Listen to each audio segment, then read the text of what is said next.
happen after you die? I don't know what's going to happen to me when I'm dead.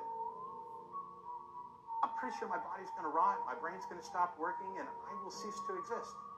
And it didn't bother me before I was alive, so I don't see why it bothered me afterwards.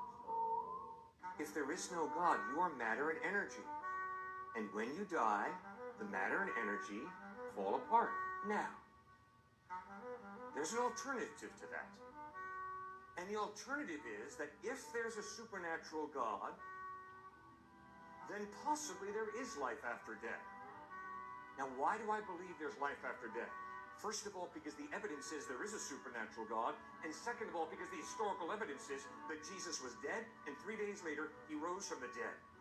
And the people who saw him risen from the dead died for, not for belief, they died for what they claimed to have seen, the dead Christ risen from the dead.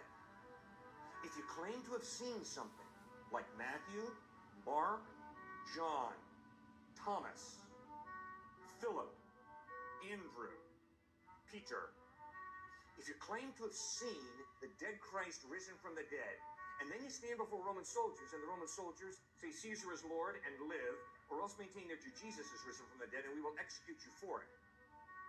And if you stand there and say, I'm sorry, I've seen Jesus risen from the dead, that gives your claim from